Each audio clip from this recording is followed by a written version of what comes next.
Hello everyone. कभी आपने ये सोचा है कि आपने अभी बहुत सारी गलती करी हो, लेकिन आप अचानक पास्ट में चले जाओ 10 इयर्स बैक और आपको अपनी गलती सुधारने का मौका मिले।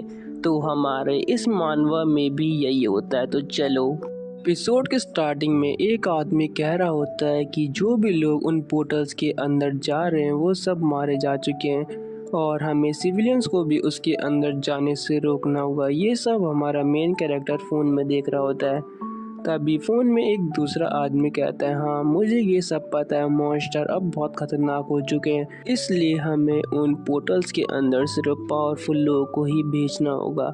हमारा मेन कैरेक्टर ये सब देखते हुए सोचता है कि मैं सच में पास्ट में 10 इयर्स बैक आ चुका हूँ।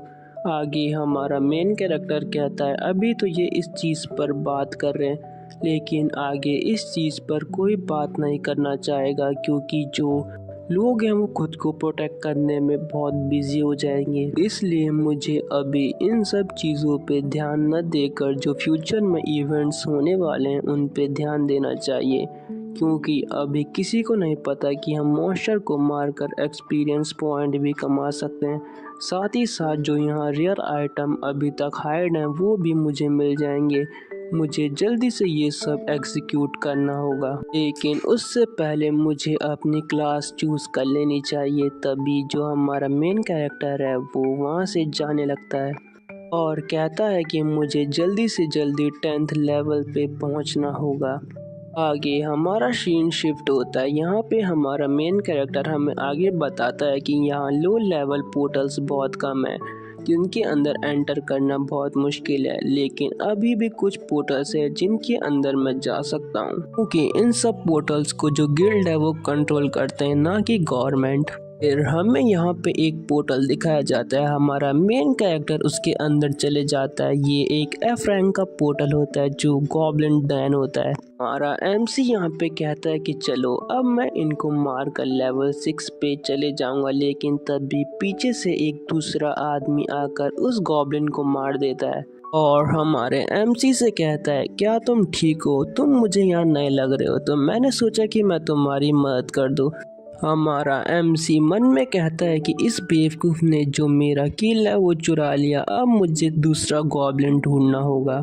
अभी जो आगे बंदा खड़ा होता है वो कहता है कि जो गॉब्लिन्स है भले ही वो वीक हों लेकिन वो हमेशा ग्रुप्स में अटैक करते हैं, इसलिए तुम्हें इस डंजन को क्लियर करने में दिक्कत होगी, तो तुम्हें थोड़ा सावधान रहना होगा। तो हमारा एमसी कहता है, आखिर तुम हो कौन जो मुझे इस तरह गाइड कर रहे हो? वो कहता है कि मेरा नाम केंजी है और मैं 16 लेवल का स्वॉर्ड मास्टर हूँ और मैं डंजन्स में ये श्योर करता हूँ कि तुम जैसे जो न्यूबीज हैं वो इस डंजन में मारे ना जाएं। लोग मुझे ट्यूटोरियल गाय भी कहते हैं। हमारा एमसी मन में सोचता है ये कितना डिस्गस्टिंग है। फिर जो केंजी होता है वो हमारे एमसी से बात करते हुए कहता है कि जो हंटर्स हैं उनके रिटायरमेंट की कोई एज नहीं होती, इसलिए मैं इसे पार्ट टाइम के रूप में करता हूँ और साथ ही साथ मैं उन हंटर्स की भी मदद करता हूँ जो अभी न्यू हैं। तो हमारा एमसी उससे कहता है, आखिर तुमसे ये सब चीज़ पूछ कौन रहा है? आगे यहाँ पर हमारा एमसी जो बहुत सारे गॉब्लिन्स हैं उनको मार रहा होता है और कहता है, आखिरकार मैं लेवल 10 पे पहुँच ही गया, और वो बहुत खुश हो रहा होता है।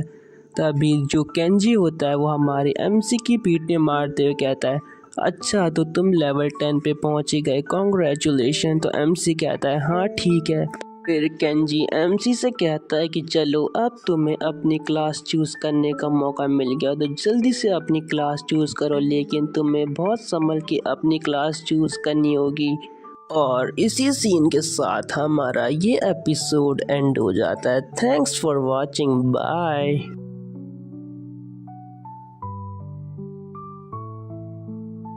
लास्ट एपिसोड में हमने देखा था जो हमारा एमसी होता है वो अपनी क्लास चूज़ कर रहा होता है।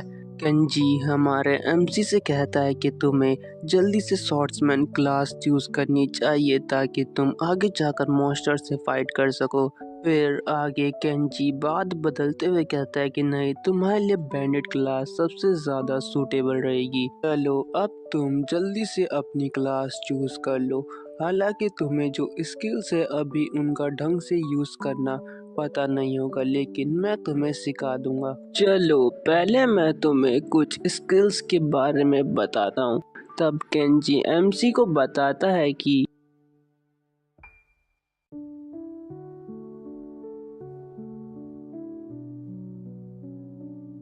एमसी यहाँ पे सोचता है कि अगर मुझे पावरफुल एस रैंक हंटर बनना है तो मुझे अपने पॉइंट्स ऐसी चीज़ों पे वेस्ट नहीं करने चाहिए।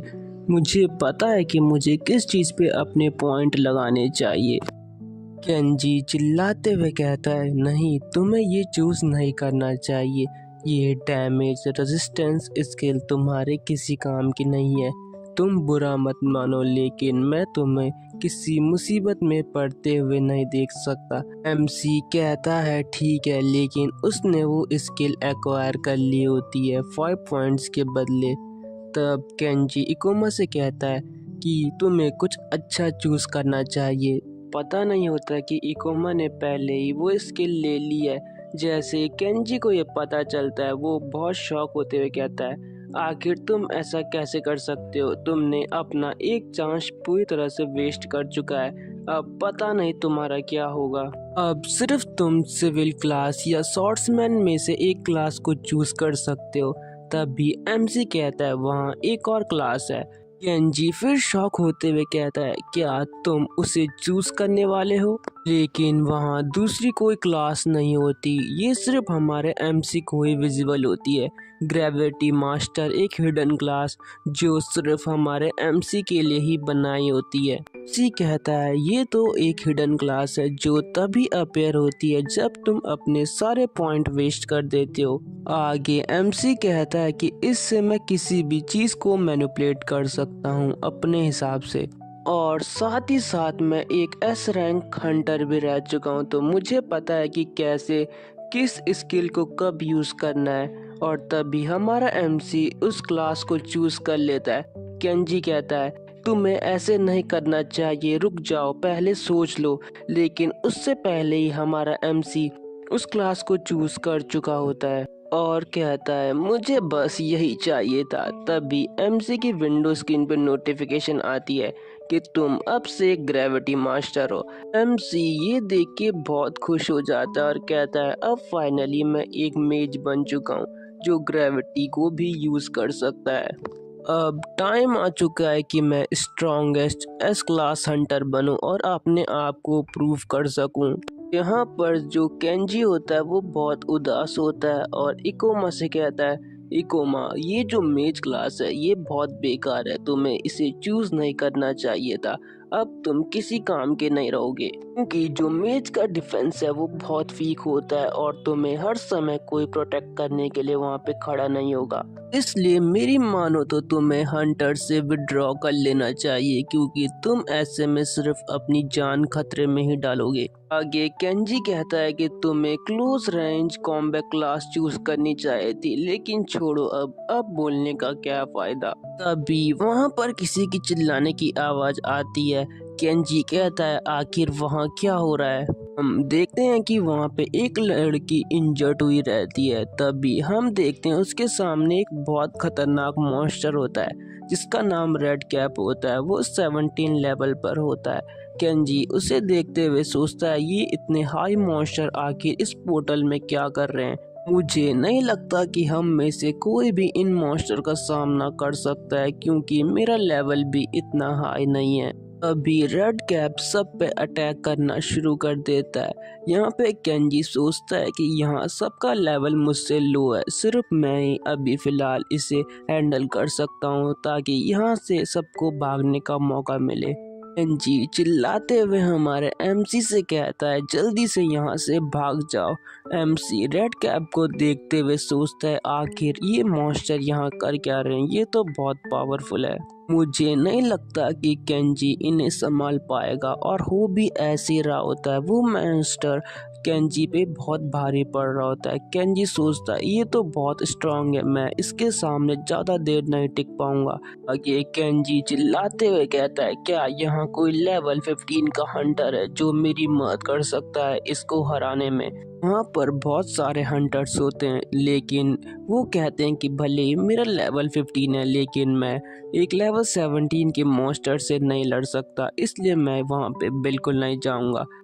उन्हीं के पीछे हमारा एमसी सोच रहा होता है कि मुझे इससे फाइट नहीं करनी चाहिए, क्योंकि मैं इससे हैंडल बिल्कुल नहीं कर सकता अभी के लिए, क्योंकि मैं उसकी मूवमेंट्स को भी अभी ढंग से देख नहीं पा रहा हूँ, तो आखिर मैं उससे फाइट कैसे कर सकता हूँ। लेकिन मैं केंजी को ऐसा मरते हुए भी नहीं देख सकता। हमारा एमसी केंजी को याद करते हुए सोचता है कि वो कितना अच्छा आदमी है, उसने हमारी बहुत मदद करी है, इसलिए अभी मैं उसे इस मुश्किल में छोड़ के तो बिल्कुल नहीं जाने वाला। चलो अब थोड़ी अपनी कसरत करी जाए। इसी के साथ एमसी रेड कैप पे अटैक करते हुए कहता है, चलो अब अपनी वीकनेस को ओवरकम करने का टाइम आ चुका है। यहाँ पर केंजी जो मॉन्स्टर से लड़ रहा होता है वो कहता है, इकोमा तुम्हारा लेवल बहुत कम है, जल्दी से यहाँ से चले जाओ। एज क्लास इस मॉन्स्टर के सामने बहुत वीक है, मैं नहीं चाहता कि तुम यहाँ पर मारे जाओ। एमसी यहाँ पर उस मॉन्स्टर को देख के सोचता है, अच्छा चलो अब अपनी स्किल्स का यूज करने का टाइम आ चुका है। अगर मैं एक रेड कैप से भी लड़ नहीं सकता तो मेरे ग्रेविटी मास्टर होने का फायदा क्या है। इसी के साथ हम देखते हैं जो रेड कैप है वो सीधा एमसी पे अटैक कर देता है, और इसी के साथ हम देखते हैं एमसी यहाँ पर उसके अटैक को डॉज करते हुए कहता है कि जो यहाँ पे वॉश थिंग होती है मेज की, कि वो अपने आप को ढंग से प्रोटेक्ट नहीं कर सकते, लेकिन मैं एक मेज नहीं एक ग्रेविटी यूज़र हूँ। कि हमारा एमसी तभी अपनी ग्रेविटी मैजिक की पावर को यूज़ करते हुए जो रेड कैप है उस पे अटैक करना शुरू कर देता है। पहले वो अपनी स्पीड का यूज़ करते वहाँ से दूर होता है। केंजी एमसी को देखते हुए सोचता है, आखिर ये अचानक से इतना फास्ट कैसे हो गया। एमसी यहाँ पर मन में कहता है कि ये जो स्किल्स है ये कुछ देर के लिए जो मेरी स्पीड है उसको बूस्ट कर देगी, और इसी के साथ मैं अपनी एनिमी की मूवमेंट्स को भी ढंग से देख सकता हूँ। तभी रेड कैप एमसी पे अटैक कर देता है, लेकिन एमसी उसकी मूवमेंट देखकर उसे डॉज कर देता है, और तभी रेड कैप पे एक खतरनाक अटैक करता है और रेड कैप को इंजर्ड करते हुए कहता है, मैंने बहुत फाइट लड़ी है, ये तो मेरे लिए कुछ भी नहीं है। केंजी यहाँ पे देखते हुए शॉक हो जाता है और कहता है, आखिर ये इतने कम लेवल के साथ इस रेड कैप पे इतने फाइन अटैक कैसे कर रहा है। अभी हमारे एमसी को दिखाया जाता है जो सोचता है जो लो लेवल मॉन्स्टर है वो सेम पैटर्न को यूज करते हुए अटैक करते हैं, इसलिए मुझे इन्हें हराने में ज़्यादा दिक्कत नहीं होगी, भले इनका लेवल मुझसे कितना भी ज़्यादा क्यों ना हो। एनजी यहाँ पे एमसी को देख के सोच रहा होता है, आखिर ये है कौन। तभी हमारा एमसी कहता है, केंजी जल्दी से इसका काम तमाम कर दो। इसी के साथ केंजी जो वो मॉन्स्टर है उस पे अटैक कर देता है और कहता है, लो अब तुम्हें इस सब का अंजाम भुगतना होगा। फिर यहाँ पर एमसी उस रेड कैप से कहता है, आखिर तुम्हारी मेरी तरफ पीठ करने की हिम्मत कैसे हुई। चलो अब मैं तुम्हें अपनी ग्रेविटी मैजिक की पावर दिखाता हूँ। इसी के साथ जो हमारा एमसी होता है वो जो रेड कैप है उसको अपने एक चेन टाइप में जकड़ लेता है, और यहाँ पर जो रेड कैप है वो बिल्कुल मूवमेंट नहीं कर पाता। तभी केंजी उस रेड कैप के ऊपर अपनी शॉट से एक पावरफुल अटैक कर देता है, और इसी के साथ हम देखते हैं जो रेड कैप होता है उसकी हालत बहुत ख़राब हो जाती है, और इसी के साथ वो रेड कैप वहीं पे मारा जाता है। हमारा एमसी रेड कैप को मारने के बाद कहता है, आखिर ये काम कर ही गया, अब मैंने अपनी स्किल्स को प्रूव कर चुका है, इसलिए क्या पता अब मैं हंटर बन जाऊं, क्योंकि सब ने यहाँ पे देख चुका है कि मैंने ये सब कैसे करा। तभी वहाँ पे जो लोग होते हैं वो कहने लग जाते हैं कि ये इतने लो लेवल पे था, फिर भी इसने उस मॉन्स्टर से फाइट करने की हिम्मत करी और उससे हरा भी दिया, ये कितना ज़्यादा स्ट्रांग है। एनजी शॉक होते हुए कहता है कि मैं उस मॉन्स्टर से ढंग से फाइट तक नहीं कर पा रहा था, लेकिन इसने उसको बड़ी आसानी से हरा दिया और इसको ये रियलाइजेशन भी नहीं है कि इसने कितने खतरनाक मॉन्स्टर को हराया है। आखिर तुम हो कौन? वो हमारे एमसी के बारे में ये सब सोच रहा होता है और इसी के साथ जो हमारा एमसी है वहाँ पे कूल स्टाइल में खड़ा होता है, लेकिन एग्जैक्टली उसको वहाँ पे चक्कर आने लग जाते हैं। वो कहता है कि लगता है कि मैंने अपने बहुत ज़्यादा माना का यूज़ कर चुका है, इसलिए मुझे अभी वीकनेस आ रही है। मुझे अगली बार से थोड़ा सावधान रहना होगा। फिर वो आगे कहता है कि चलो आज का काम तो पूरा हुआ। एनजी भी वहाँ पे साइड में देखते हुए बहुत हंस रहा होता है। फिर वो हमारे एमसी के पास जाते हुए कहता है, चलो मैं तुम्हें अपने कंधे पे उठाकर बाहर छोड़ देता हूँ। एमसी कहता है, ये थोड़ी शर्म की बात है, लेकिन कोई बात नहीं, अभी मेरी हालत ठीक नहीं है, इसलिए मैं तुम्हारी मदद ले ही लेता हूँ। केन जी यहाँ पे एमसी को बाहर ले जाते हुए सोचता है कि वहाँ पर किसी ने मेरी मदद नहीं करी, सिर्फ एमसी ही मेरी मदद करने के लिए आगे आया। थैंक्स, मैं तुम्हारा ये एहसान कभी नहीं भूलूंगा। अब मैंने अपने फियर को भी ओवरकम कर चुका है, क्योंकि मैं पहले बहुत डरता था, लेकिन अब मैं ये सब छोड़ रहा हूँ। और फिर वो कहता है कि ये मेरे लिए एक हॉनर की बात है कि मैं अपने सामने एक हीरो के बर्थ को होते हुए देख रहा हूँ। इसी के साथ वो पोर्टल से बाहर आ जाते हैं। केंजी यहाँ पे कहता है हमारे एमसी से कि तुम्हारा बहुत शुक्रिया, और इसी के साथ हमारा ये एपिसोड एंड हो जाता है। मैं इसका नेक्स्ट पार्ट भी जल्दी से अपलोड करने की कोशिश करूँगा। तब तक के लिए thanks for watching and stay tuned. Bye. Episode के स्टार्टिंग में एमसी कहता है कि मुझे जल्दी से जल्दी अपना लेवल अप करना होगा, उसके लिए मुझे पोर्टल्स के अंदर जाना होगा, लेकिन मैं अकेले पोर्टल के अंदर जाने का रिस्क नहीं ले सकता क्योंकि वो बहुत डेंजरस हैं, इसलिए मुझे जल्दी से जल्दी अपने लिए एक टीम ढूंढ लेनी चाहिए। आगे जो एमसी होता है वो हंटर गिल्ड्स की जो लॉबी होती है वहाँ पे अपनी क्लास बताता है। जो वहाँ पे लड़की बैठी होती है वो कहती है, मैंने आज तक ऐसी किसी क्लास के बारे में नहीं सुना, लेकिन देख के तो ऐसा ही लग रहा है कि ये एक मेज क्लास है, लेकिन तुम्हारी एबिलिटीज बहुत लो हैं। तुम्हें सच में लगता है कि तुम इन एबिलिटीज के साथ उन मॉन्स्टर से फाइट कर सकते हो? एमसी आगे से उस लड़की की बात को इग्नोर करते हुए कहता है कि क्या मुझे टेम्परेरी पार्टी मेंबर्स मिल सकते हैं? आगे से वो लड़की कहती है कि हाँ, यहाँ कोई ऐसा है जो किसी भी कैरेक्टर क्लास को लेने के लिए तैयार है। एमसी कहता है तो जल्दी से मुझे उसके पास ले चलो।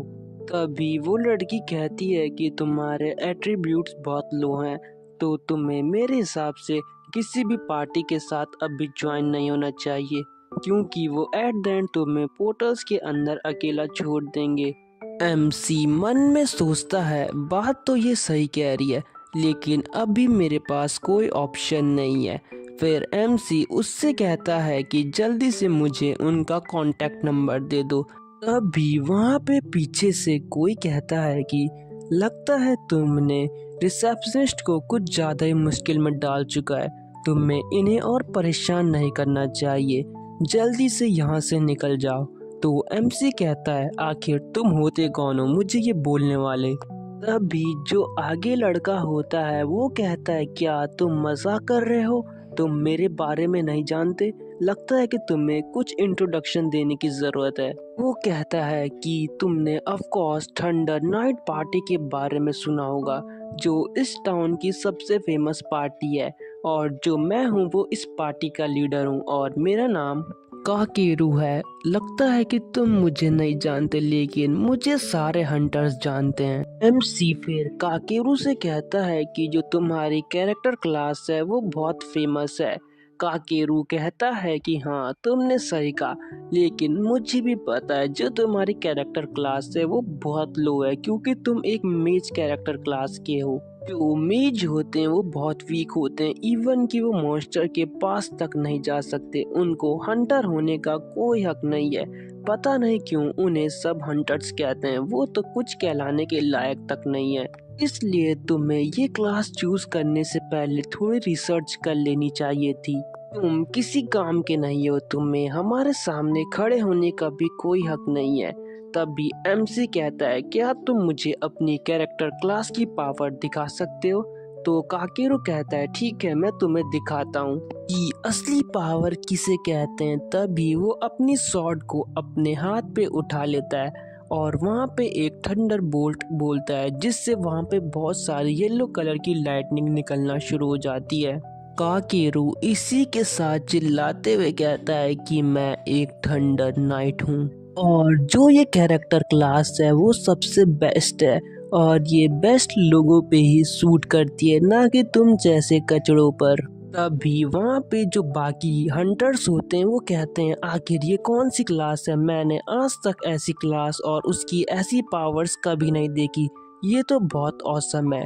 काकेरू यहाँ पे बहुत एटीट्यूड में खड़ा होता है और तभी वहाँ पे रिसेप्शनिस्ट कहती है कि तुम्हें यहाँ पावर्स को यूज़ करना अलाउ नहीं है। तो काकेरू कहता है कि तुम मुझे ज़्यादा मत सिखाओ, तुम्हारी मेरे सामने कोई औकात नहीं है।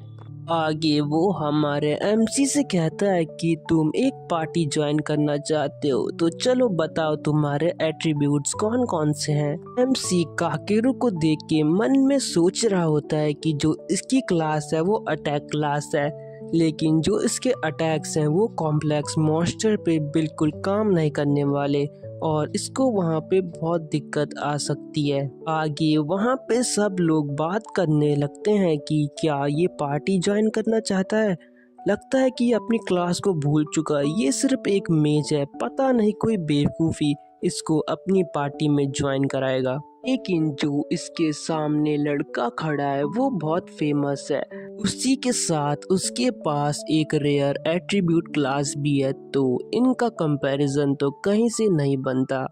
एमसी यहाँ पे मन में कहता है कि मैं भूल गया था कि पास्ट में मेजिस को बहुत बुरी तरह ट्रीट किया जाता था, लेकिन अब शायद मुझे भी अकेले ही रहकर इन पोर्टल्स को क्लियर करना होगा और सबके लिए एक रिकॉर्ड स्टेब्लिश करना होगा। भी वहाँ पे जो रिसेप्शनिस्ट होती है वो एमसी से कहती है कि आपको यहाँ पे बहुत दिक्कत हुई, उसके लिए मुझे माफ़ कीजिएगा। एमसी कहता है कि चलो कोई बात नहीं, मैं अकेले ही उन पोर्टल्स को क्लियर करने की कोशिश करूंगा। यहाँ पर काकेरू एमसी से कहता है, तुम्हें अपना ध्यान रखना चाहिए क्योंकि मैं तुम्हारी मरी हुई डेड बॉडी नहीं देखना चाहता मिस्टर मेज। एमसी यहाँ पे जाते हुए कहता है, तुम्हारी एडवाइस के लिए शुक्रिया। तभी काकेरू एमसी को बड़े डेयरिंग लुक में देख रहा होता है। आगे हम एमसी को एक लाइब्रेरी में देखते हैं जहां वो हंटर्स गिल्ड की लाइब्रेरी होती है। वहां एमसी कहता है कि मुझे किसी भी पार्टी को ज्वाइन करने से पहले उनका ट्रस्ट जीतना होगा और इसके लिए मुझे जो मॉन्स्टर्स हैं उनको मारना होगा और खुद को प्रूव करना होगा कि मेज ज़्यादा वीक नहीं होते बल्कि वो बहुत स्ट्रांग होते हैं। आगे एमसी कहता है कि जब मैंने पिछली बार रेड कैप को हराया था तो मुझे बहुत सारी स्किल्स को जानने का मौका मिला था और इसी के साथ मैंने बहुत सारी नई स्किल्स को भी सीखा। लगता है कि मुझे पोर्टल्स के अंदर जाके अपने आप को और पावरफुल करना होगा ताकि मैं अपनी और स्किल्स के बारे में जान सकूं। चलो अब इस चीज़ के लिए एक ढंग का पोर्टल ढूंढ लिया जाए जो मेरी एबिलिटीज़ को और बढ़ाने में मदद करेगा। आगे एमसी हमें बताता है कि जो हंटर्स गिल्ड के द्वारा ओन किए गए पोर्टल्स हैं वो खुले रहते हैं और हंटर्स उनके अंदर जाकर अपने लिए एक्सपीरियंस पॉइंट गेन कर सकते हैं। ये मेरे लिए एक बहुत अच्छी अपॉर्चुनिटी है। एमसी फिर हमें एक पोर्टल के बारे में बताता है जहां स्टोन नाइट होते हैं और वो बहुत पावरफुल होते हैं, तो मुझे लगता है कि मेरे लिए वो सबसे अच्छा पोर्टल रहेगा अपनी एबिलिटीज़ को इन्हेंस करने के लिए। इसी के साथ लोगों को मेरे पे ट्रस्ट भी हो जाएगा कि मैं अकेले भी कुछ कर सकता हूँ और फिर मैं उनकी पार्टीज को ज्वाइन कर पाऊँगा। इसलिए मुझे जल्दी से एक्सपीरियंस पॉइंट गेन करने होंगे ताकि मैं अपना लेवल भी अप कर सकूं। चलो अब मैं ये कर सकता हूँ। इसी के साथ हमारा जो एमसी होता है वो कहता है, अब मैं स्टोन टेम्पल वाले पोर्टल में जाने वाला हूँ और मैं इसी के साथ अपने आप को प्रूव भी कर दूंगा कि मेजेस भी बहुत स्ट्रांग होते हैं। इसके बाद हमें स्टोन टेम्पल के अंदर एक लड़के को भागते हुए दिखाया जाता है जो कहता है आखिर ये कैसी जगह है, मैंने यहाँ आकर बहुत गलती कर ली, लगता है कि मुझे पहले सोच लेना चाहिए था। वो लड़का बहुत घायल होता है और भाग रहा होता है, लेकिन अचानक से वो गिर जाता है। तभी हम उसके पीछे एक स्टोन की मूर्ति को देखते हैं जो बहुत खतरनाक लग रही होती है और वो उस लड़के को वहीं पे मार देती है। इसके बाद हमारा सीन फिर से शिफ्ट होता है। यहाँ पे वो रिसेप्शनिस्ट शॉक होते हुए कहती है क्या तुम्हारा लेवल सिर्फ 12 है और तुम इस लेवल के साथ स्टोन टेम्पल के अंदर जाना चाहते हो? क्या तुम्हारा दिमाग तो ठीक है कि तुम क्या बोल रहे हो? यहाँ पर हमें पता लगता है कि ये सब हमारे एमसी के लिए बोल रही होती है। एमसी यहाँ पर रिसेप्शनिस्ट से कहता है कि रूल्स में ऐसा कुछ नहीं लिखा गया है कि मैं लेवल 12 के साथ स्टोन टेम्पल में नहीं जा सकता। यहाँ पर रिसेप्शनिस्ट परेशान होते हुए कहती है क्या तुम श्योर हो? तुम वहाँ जाकर मारे जाओगे क्योंकि उस पोर्टल की जो रिक्वायरमेंट है वो 25 लेवल की है। तभी वो आगे चिल्लाते हुए कहती है कि तुम पोर्टल के अंदर तुम्हें पता नहीं होगा कि कौन सा मॉन्स्टर आगे तुम पे कब अटैक कर दे, इसलिए मेरी मानो तो तुम्हें पोर्टल के अंदर नहीं जाना चाहिए। तब भी एमसी रिसेप्शनिस्ट से कहता है कि मैं सिर्फ एक राउंड लेके आता हूँ, इसलिए तुम्हें मेरी फिक्र नहीं करनी चाहिए। इसी के साथ एमसी पोर्टल के अंदर एंटर करते हुए सोचता है कि मुझे यही तो चाहिए कि ऐसा मॉन्स्टर मिल जाए जिसका लेवल मुझसे ज़्यादा हो ताकि मैं एक्सपीरियंस पॉइंट गेन कर सकूं। इसके बाद हमें एमसी को पोर्टल के अंदर दिखाया जाता है जहां वो कहता है कि मुझे यहाँ अपने लेवल और एक्सपीरियंस पॉइंट बढ़ाने में ज़्यादा टाइम नहीं लगेगा क्योंकि यहाँ बहुत सारे मॉन्स्टर्स होंगे। अभी वहाँ पर जो स्टोन्स की मूर्तियाँ होती हैं वो हमारे एमसी को ही घूर रही होती हैं और अचानक से उनमें से एक मूर्ति हमारे एमसी के ऊपर अटैक कर देती है। एमसी कहता है कि मुझे पता था कि यहाँ कुछ ऐसी होने वाला है और मैंने इसे पहले ही देख लिया था। इसी के साथ एमसी उस अटैक को डॉज कर देता है और कहता है कि मैं इस मॉन्स्टर को आसानी से हैंडल कर सकता हूँ। इसके बाद हम देखते हैं कि वहाँ पे जो एमसी होता है उसकी वहाँ उस मूर्ति से फाइट होने लग जाती है। एमसी कहता है कि ये तो बहुत ताकतवर लग रही है लेकिन तुम मेरे सामने कुछ नहीं हो। इसी के साथ एमसी वहाँ पर अपनी रिड्यूस ग्रेविटी वाली स्किल को यूज करता है जिससे उसकी मूवमेंट बहुत फास्ट हो जाती है और वो उस मूर्ति से दूर आ जाता है। मूर्ति भी ये देख के शॉक हो जाती है कि आखिर इसकी स्पीड इतनी कैसे बढ़ गई। तभी एमसी कहता है कि ये मॉन्स्टर मुझे बिल्कुल नहीं हरा सकता, भले ही इसका लेवल कितना भी ज़्यादा क्यों ना हो, क्योंकि मैं इसके वीक स्पॉट्स को आराम से देख सकता हूँ। इसी के साथ एमसी उस मूर्ति के वीक स्पॉट्स पे अटैक कर देता है जिससे वो मूर्ति वहाँ पे थोड़ा पीछे हट जाती है। एमसी उस मूर्ति से कहता है कि मुझे पता है कि तुम्हारे जो स्टैट्स है वो डिफेंस टाइप के हैं, पता नहीं ये मूर्ति से ऐसी क्या बात कर रहा है। तभी वो मूर्ति एमसी पे अटैक कर देती है। एमसी कहता है कि मैं इसे आसानी से हरा सकता हूँ लेकिन उससे पहले मैं कुछ ट्राई करना चाहता हूँ। तभी एमसी वहाँ पे अपनी रिड्यूस ग्रेविटी स्किल्स फिर से यूज़ करते हुए उस मूर्ति पे अटैक कर देता है और उसकी जो स्पीड होती है वो लिटरली बहुत तेज होती है। यहाँ पर हम देखते हैं जो एमसी होता है वो अपनी स्वॉर्ड को उस मूर्ति के छाती के आर पार कर देता है। तभी हम देखते हैं कि उस मूर्ति के अंदर क्रैक आना शुरू हो जाते हैं और इसी के साथ यहाँ पर एमसी कहता है कि मैंने अपने आप को ग्रेविटी की मदद से बहुत हल्का कर लिया था ताकि मेरी स्पीड बढ़ जाए और इसी के साथ मेरी जो डैमेज पावर है वो भी इंक्रीज हो गई। ये मेरी पावर का एक अमेजिंग कॉम्बिनेशन था। तभी हम देखते हैं कि वो मूर्ति वहाँ पे पूरी तरह से ब्रेक हो जाती है और इसी के साथ हमारा ये एपिसोड एंड हो जाता है। Thanks for watching. मैं इसका नेक्स्ट पार्ट भी जल्दी अपलोड करने की कोशिश करूँगा। तब तक के लिए bye and stay tuned with my channel. पिछला एपिसोड जहाँ पे एंड हुआ था, ये एपिसोड भी वहीं से स्टार्ट होता है। यहाँ पे जो एमसी का लेवल है वो 12 से 16 हो जाता है और उसको बहुत सारे स्किल पॉइंट भी मिलते हैं। एमसी कहता है कि जैसे कि मैंने सोचा था, इस पोर्टल के अंदर मेरे को बहुत सारे एक्सपीरियंस पॉइंट मिलेंगे और साथ ही साथ मेरा लेवल भी बहुत जल्दी बढ़ेगा क्योंकि यहाँ बहुत सारे पावरफुल मॉन्स्टर्स हैं। चलो पहले मुझे इनसे अपनी ग्रेविटी स्किल्स को बढ़ाना होगा जिससे मेरा ग्रेविटी मैजिक और पावरफुल हो जाएगा, क्योंकि मेरे पास अभी सिर्फ इतने ही पॉइंट्स है कि मैं सिर्फ अपने एक ही कोई मैजिक को अपग्रेड कर सकता हूँ। इसी के साथ एमसी अपने ग्रेविटी मैजिक को अपग्रेड कर देता है जिससे उसके पास अपने आसपास की ग्रेविटी को कंट्रोल करने की पावर आ जाती है। यहाँ पे सिस्टम विंडो भी कहता है कि तुम अब अपने आसपास की ग्रेविटी को कंट्रोल कर सकते हो जैसी डायरेक्शन में तुम चाहो। एमसी यहाँ पे कहता है कि ये स्किल मुझे मिली गई, अब मुझे इस स्किल का बहुत अच्छी तरह यूज करना होगा। आफ्टर ऑल मैं इसी स्किल्स को पाने के लिए तो इस पोर्टल के अंदर आया था। इसके बाद एमसी वहाँ पे एक रेड कोर को उठाते हुए हमें बताता है कि ये एक डेमोनिक कोर है जो इस बात का प्रूफ है कि मैंने उस स्टोन नाइट को हराया है। इससे जो दूसरी पार्टीज है उनका ट्रस्ट मेरे ऊपर बढ़ जाएगा।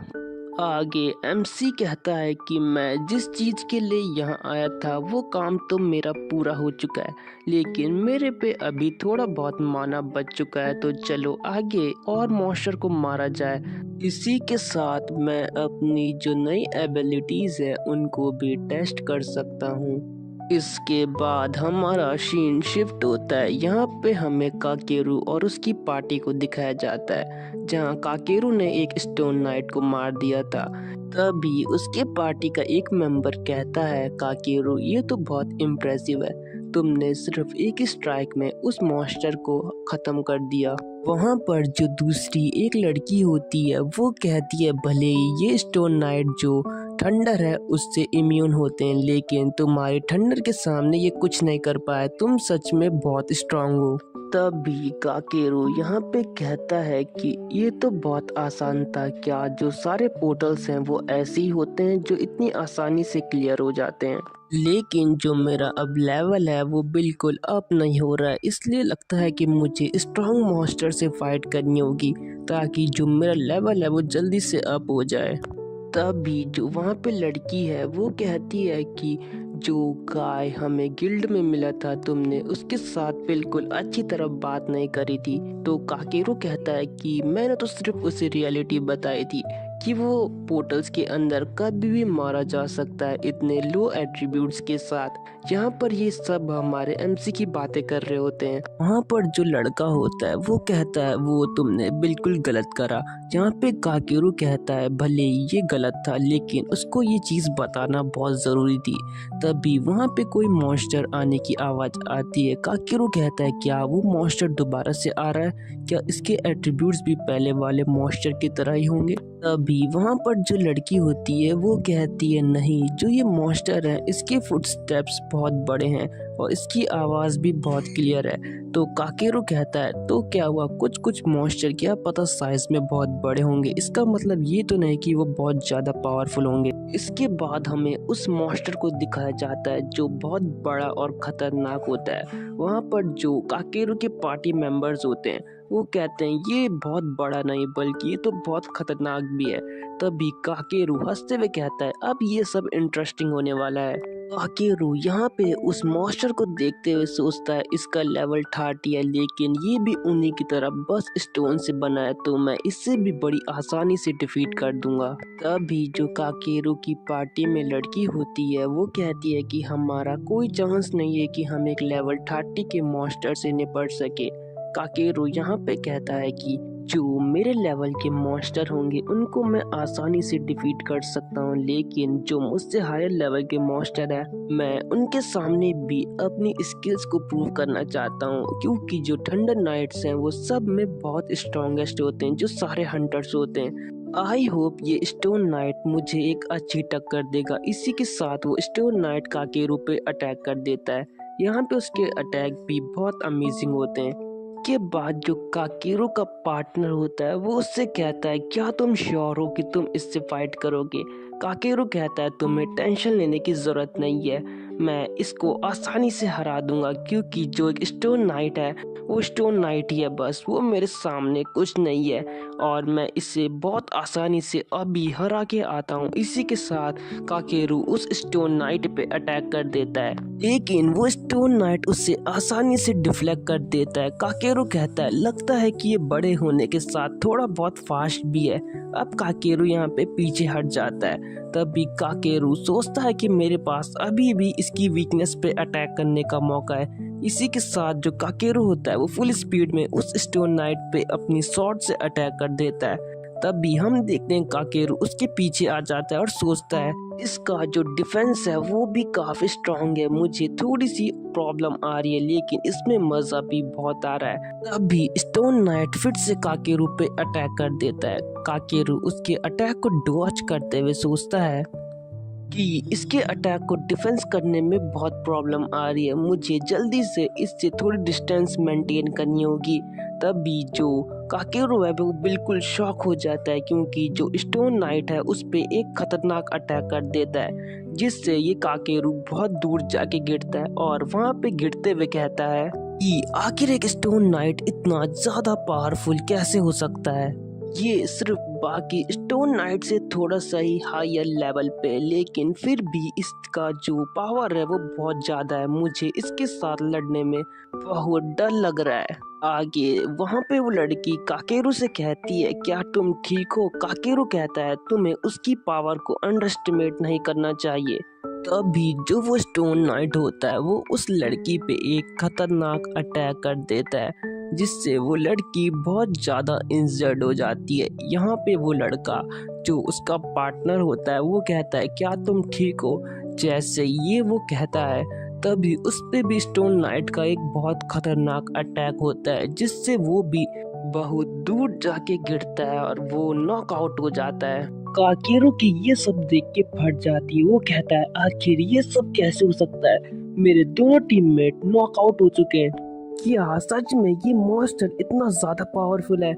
मुझे समझ नहीं आ रहा कि अब मैं यहाँ पे क्या करूँ, लेकिन मैं बहुत ज्यादा स्पेशल हूँ। इसी के साथ वो अपने जो थंडर शॉट है उसका एक अटैक पूरी पावर के साथ उस मॉन्स्टर पे कर देता है और वो अटैक हेड ऑन जो वो मॉन्स्टर है उस पे लग जाता है। काकेरू यहाँ पे कहता है कि मैंने इस अटैक में अपनी सारी पावर यूज कर चुकी है। आगे काकेरू कहता है कि जो मेरी ये स्ट्राइक है इसके सामने कोई नहीं टिक सकता, भाई का घमंड अभी भी नहीं टूटा, अब टूटेगा। तभी हम देखते हैं जो स्टोन नाइट है उसको कुछ फर्क नहीं पड़ा होता। काकेरू की ये देख के फिर से फट जाती है, और क्या ही हो सकता है इसके साथ। तभी इसको जो वो लड़की होती है उसकी बात याद आती है कि जो ये थंडर से ये इम्यून होते हैं ये स्टोन मॉन्स्टर। तभी जो वो स्टोन नाइट होता है वो जो काकेरू है उसकी शॉट तोड़ देता है और काकेरू यहाँ पे बस उसको देखता ही रह जाता है। काकेरू यहाँ पे कहता है, आखिर ये सब मेरे साथ क्या हो गया? मैं यहाँ ऐसे कैसे फंस सकता हूँ? मैं तो एक स्पेशल चाइल्ड हूँ, ये सिर्फ मेरा एक बुरा सपना है जो बहुत जल्दी एंड होने वाला है। लेकिन तभी जो स्टोन मॉन्स्टर होता है वो काकेरू के पास आने लगता है उसको खत्म करने के लिए। काकेरू यहाँ पे चिल्लाते हुए कहता है, नहीं, मैं इस तरह नहीं मरना चाहता, मैंने ये कभी नहीं सोचा था कि मैं इस तरह मारा जाऊंगा, प्लीज। इसी के साथ जो काकेरू होता है वो उस मॉन्स्टर के सामने अपनी भीख मांगने लगता है कि प्लीज मुझे मत मारो, मुझे छोड़ दो, यहाँ पे मुझे जाने दो।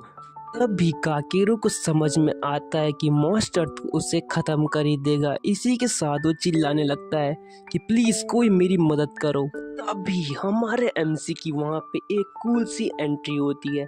एमसी जो वो मॉन्स्टर है जैसे वो काकेरू को मारने वाला होता है तभी एमसी वहाँ पे अपनी रिड्यूस ग्रेविटी का यूज करके उस मॉन्स्टर पे अटैक कर देता है, जिससे उस मॉन्स्टर को बहुत गुस्सा आ जाता है। वो एमसी की तरफ देखता है लेकिन वो अपनी बॉडी में कुछ हलचल सी महसूस करता है। तभी हम देखते हैं हमारे एमसी के कुछ अटैक का उस पे असर पड़ा होता है और एमसी यहाँ पे कूल स्टाइल में वहाँ पे लैंड करता है और कहता है, मुझे पता था इस अटैक का इस पे ज्यादा असर नहीं होगा। काकेरू एमसी को देख के सोचता है ये तो वही नया लड़का है। काकेरू फिर एमसी से कहता है आखिर तुम यहाँ करने की क्या सोच रहे हो, वो बहुत स्ट्रांग है, तुम उससे बिल्कुल नहीं हरा सकते।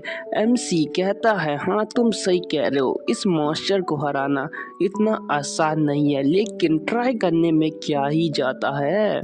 एमसी आगे कहता है कि ये मॉन्स्टर जो हंटर्स है उनको मार के अपना लेवल बढ़ाता है। लगता है कि अब मुझे इसको हेड ऑन फाइट में ही हराना पड़ेगा। तब भी हम देखते हैं कि एमसी उस मॉन्स्टर के सामने खड़ा होता है और कहता है कि यहाँ पे मुझे इसके आसपास अपने जो ग्रेविटी मैजिक है उसका यूज करके इसकी जो स्पीड है उसको स्लो करना होगा। इसलिए मुझे जल्दी से एक और मॉन्स्टर को मार लेना चाहिए। पर किसने सोचा था कि मैं एक इतने खतरनाक मॉन्स्टर के सामने आ जाऊंगा। काकेरू यहाँ पे चिल्ला के कहता है जल्दी से यहाँ से भागो, यहाँ पे बकवास करना बंद करो, क्योंकि हम तीनों मिलकर भी इसे नहीं हरा सके। मेरे दोनों जो पार्टनर्स है वो भी नॉकआउट हो चुके हैं, तो आखिर तुम इसे कैसे हरा पाओगे। तभी एमसी वहाँ पे अपनी रिड्यूस ग्रेविटी को एक्टिवेट करके जो स्टोन मॉन्स्टर है उस पे अटैक करना शुरू कर देता है। जो एमसी की स्पीड होती है वो बहुत तेज होती है, जो स्टोन मॉन्स्टर है उससे भी जो एमसी की स्पीड है उससे दिक्कत होती है।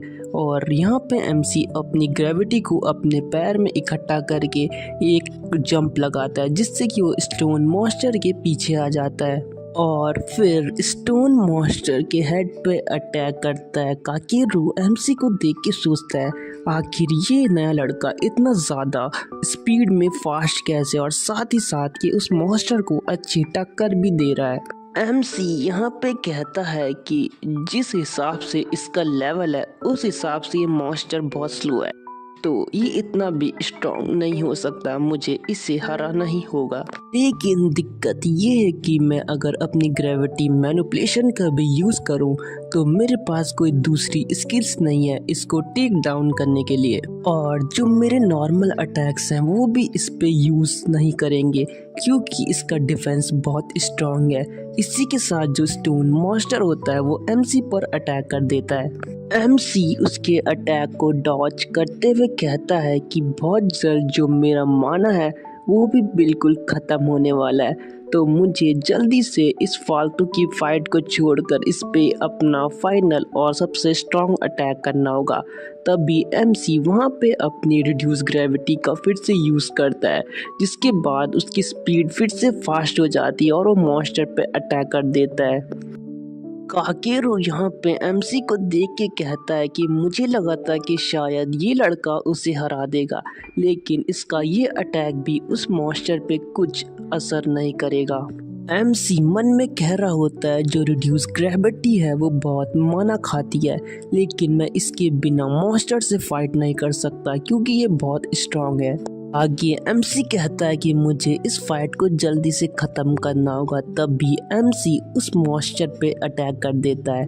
तब भी वो मॉन्स्टर भी काउंटर अटैक करके एमसी को पीछे कर देता है, लेकिन जो एमसी होता है वो वहाँ पे अपनी रिड्यूस ग्रेविटी का यूज़ करके थोड़ा थोड़ा उड़ भी रहा होता है और वो मॉन्स्टर के ऊपर आ जाता है। लेकिन तभी हम देखते हैं कि वो मॉन्स्टर उस पर अटैक करता है, लेकिन जो एमसी है उसके पास रिड्यूस ग्रेविटी की पावर थी इसलिए वो उसे डॉज कर लेता है। तभी जो मॉन्स्टर होता है वो अचानक उसके सामने आकर फिर से उस पर अटैक करता है, लेकिन एमसी इसे भी डॉज कर लेता है और फिर जो उसका हेड है मॉन्स्टर का उसके ऊपर खड़ा हो जाता है।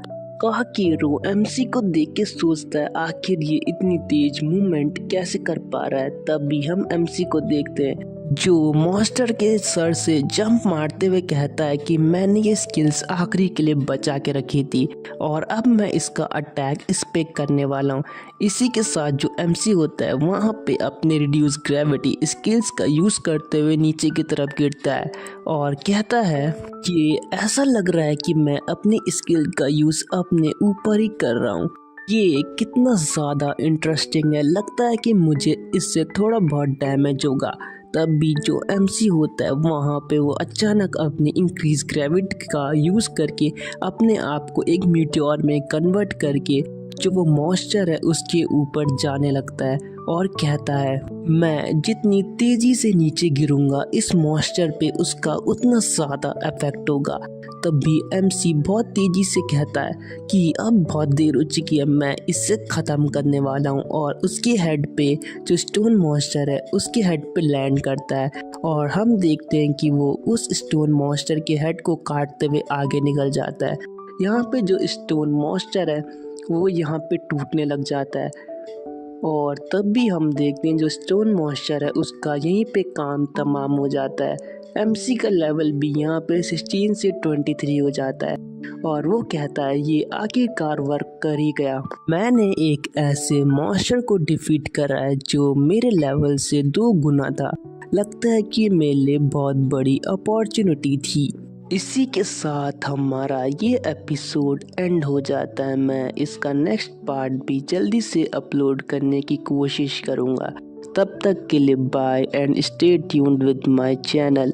एपिसोड की स्टार्टिंग वहीं से होती है जहां से पिछला एपिसोड एंड हुआ था। यहाँ पे एमसी कहता है कि मेरा फिर से जो पूरा माना है वो ड्रेन हो चुका है, मुझे इसका ध्यान रखना होगा वरना मैं कभी भी मॉन्स्टर के हाथों मारा जा सकता हूँ। यहाँ पर हमें काकेरू को दिखाया जाता है जो कहता है ये कितना अमेजिंग था, जो मेरी थंडर बोल्ट पावर थी उसने उस मॉन्स्टर का कुछ भी नहीं करा, लेकिन इस लड़के की इतनी इनक्रेडिबल पावर ने उस मॉन्स्टर को इतनी आसानी से हरा दिया। मैंने ये कभी नहीं सोचा था कि मैं इसकी मदद लूँगा, लेकिन आखिर इसने मेरी मदद क्यों की, मुझे तो ये अभी तक समझ में नहीं आ रहा है। तभी काकेरू घबराते हुए सोचता है कहीं ये मेरे से बदला लेने तो नहीं आया है, क्योंकि मैंने इसके साथ बहुत बुरा बर्ताव करा था। एमसी यहाँ पे काकेरू के पास आता है। काकेरू कहता है आखिर क्या है? तभी एमसी कहता है क्या तुम खुद से खड़े होगे या मुझे तुम्हें उठाना पड़ेगा?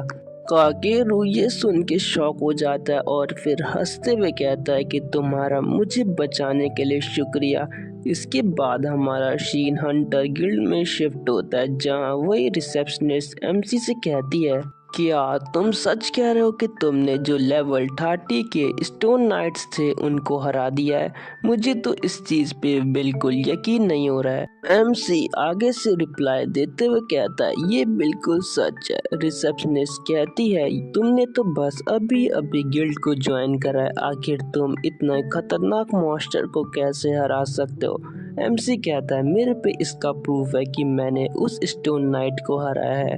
तभी एमसी उसी मॉन्स्टर की डिमोनिक कोर को निकालते हुए रिसेप्शनिस्ट को दिखाता है। रिसेप्शनिस्ट कहती है कि ये तो सच में एक डिमोनिक कोर है, इस पे भरोसा करना मुश्किल है कि तुमने उसे हरा दिया, लेकिन तुमने एक रिकॉर्ड सेट कर चुका है तो मैं तुम्हें इस चीज का रिवॉर्ड जरूर दूंगी। आगे रिसेप्शनिस्ट कहती है क्या तुम डिमोनिक कोर को एक्सचेंज करना चाहते हो? इसके बदले तुम्हें बहुत सारे पैसे मिलेंगे जो उसका तुम यूज करके अपने एक्सपेंसेस का खर्चा उठा सकते हो। एमसी कहता है कि अभी मैं इसको एक्सचेंज नहीं करना चाहता क्योंकि ये इस बात का प्रूफ है कि मैंने अपने आप से उस मॉन्स्टर को हराया है। तब भी एमसी को कोई पीछे से बुलाता है, ये काकेरू होता है। काकेरू कहता है कि तुमसे मिले बहुत टाइम हो गया, मैं तुमसे दोबारा मिलके बहुत खुश हो गया और मेरे पास तुम्हारे लिए एक बहुत बढ़िया ऑफर है।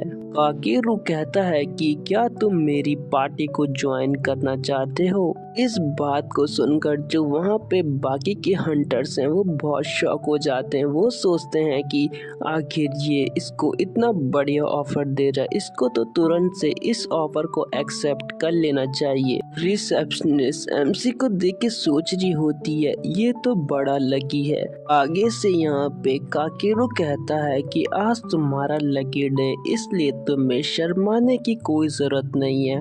तभी एमसी कहता है कि असल में मैं अब किसी पार्टी को ज्वाइन नहीं करना चाहता। ये सुन के वहाँ पे सारे हंटर्स बात करने लगते हैं इसने तो उसके ऑफर को रिफ्यूज कर चुका है, आखिर इसने ऐसा क्यों करा? तभी काकेरू यहाँ पे कहता है लेकिन तुम तो एक पार्टी को ज्वाइन करना चाहते थे तो तुम मना क्यों कर रहे हो?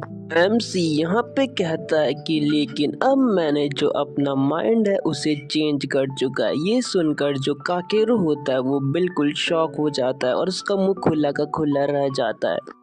एमसी यहाँ पे जाते हुए कहता है कि मुझे जल्दी से जल्दी अपना लेवल अप करना होगा ताकि मैं जो वो वेपन हो उसको जल्दी से पा सकूं। आगे एमसी हमें उस वेपन के बारे में बताता है। एमसी कहता है कि जल्दी एक पोर्टल अपीयर होने वाला है जिसके अंदर वो वेपन होगा जो मुझे किसी भी हाल में लेना होगा क्योंकि वो बहुत पावरफुल वेपन है। क्योंकि फ्यूचर में जो वेपन जिसके भी पास था वो बहुत ज़्यादा स्ट्रॉन्ग बन गया था। इसके बाद हमारा शीन गिल्ड पे शिफ्ट होता है जहां एमसी बहुत सारे मॉन्स्टर के को लाके रख देता है। यहाँ पे सारे हंटर्स ये देख के शॉक हो जाते हैं। रिसेप्शनिस्ट एमसी से कहती है आखिर तुम इतनी जल्दी इतने सारे मॉन्स्टर को मार कैसे रहे हो। एमसी इन सब को इग्नोर करने के बाद कहता है कि मुझे एक अपना जो लेवल है उसको भी डी पे शिफ्ट करना है क्योंकि मैं ई लेवल का नहीं हूँ। और इसी के साथ हमारा ये एपिसोड एंड हो जाता है। मैं इसका नेक्स्ट एपिसोड भी जल्दी से अपलोड करने की कोशिश करूँगा। तब तक के लिए बाय, थैंक्स फॉर वॉचिंग।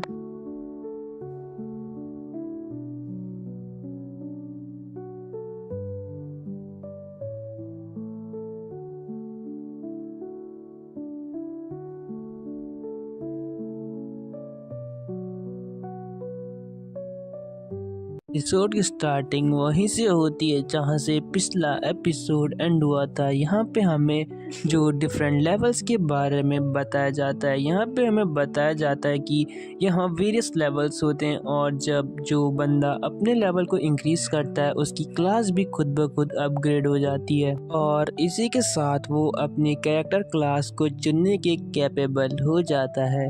आगे यहाँ पे रिसेप्शनिस्ट एमसी से कहती है अगर तुम्हारा लेवल 25 हो जाए तो तुम आसानी से डी रैंक पे प्रमोट हो सकते हो। तो एमसी कहता है इसमें तो कोई प्रॉब्लम नहीं है क्योंकि जो मेरा लेवल है वो 26 हो गया है। ये बात सुन के जो रिसेप्शनिस्ट है वो बहुत शॉक हो जाती है। वो कहती है क्या तुमने फिर से अपना लेवल अप कर लिया, आखिर ये पॉसिबल कैसे, क्योंकि जो मेज होते हैं उनका लेवल तो बहुत धीरे धीरे अपग्रेड होता है। तब भी रिसेप्शनिस्ट अपने मन में कहती है क्या जो ग्रेविटी यूजर्स हैं वो सच में इतने पावरफुल हैं कि उनका जो लेवल है वो इतनी जल्दी अपग्रेड हो रहा है। इसके बाद जो एमसी का लेवल है वो डी हो जाता है। एमसी यहाँ पे कहता है कि फाइनली जो मेरी रैंक है वो डी हो चुकी है।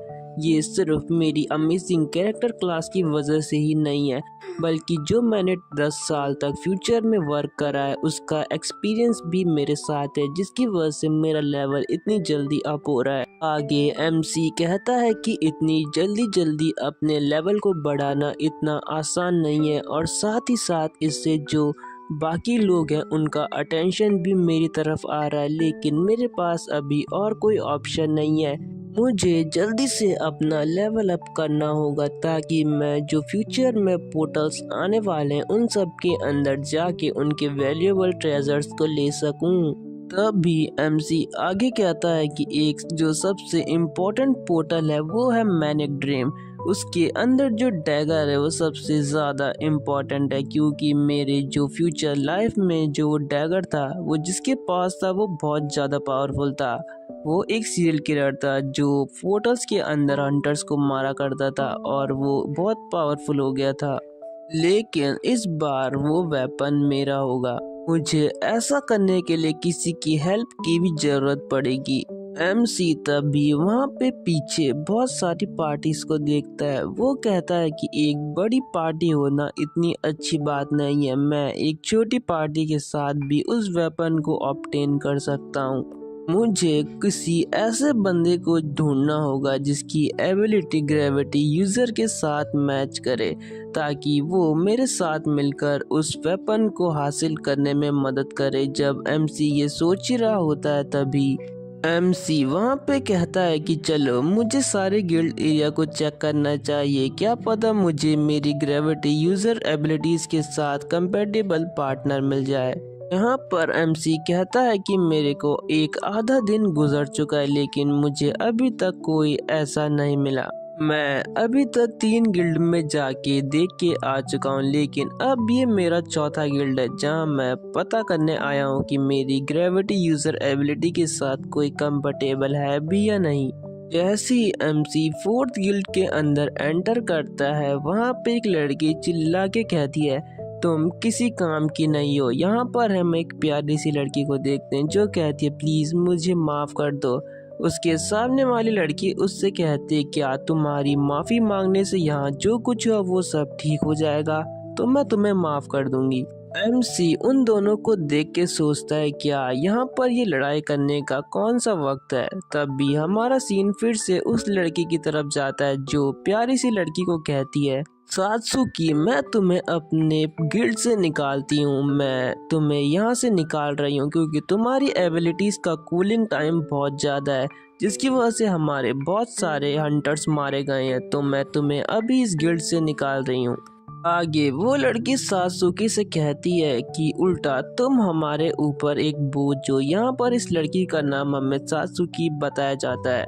तभी हमारा MC इन दोनों को देख रहा होता है। MC इन दोनों को देखते हुए सोचता है कि मैं भी कभी ऐसी था, मुझे भी मेरे टीममेट्स ने ऐसे ही छोड़ दिया था, लेकिन इस लड़की के साथ मैं ऐसा कुछ नहीं होने दूंगा। मुझे जल्दी से इसे यहाँ से लेके जाना होगा क्योंकि ये मुझे मेरे पास्ट की याद दिला रही है, इसलिए मैं इसके साथ तो बिल्कुल बुरा नहीं होने दे सकता। इसके बाद MC सात्सुकी को वहाँ से ले जाते हुए कहता है, क्या तुम मेरी पार्टी ज्वाइन करोगी।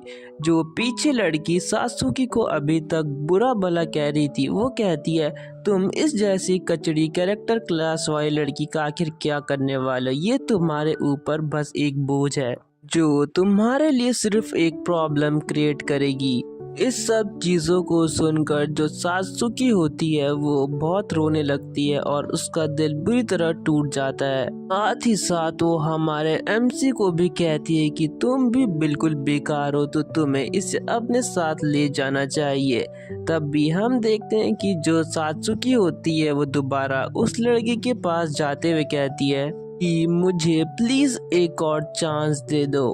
तब भी हम देखते हैं कि जो लड़की वहाँ पे आगे खड़ी होती है वो अचानक जो हमारा MC है उसकी विंडो देखती है जहाँ पे लिखा होता है कि मैं एक पार्टनर ढूंढ रहा हूँ।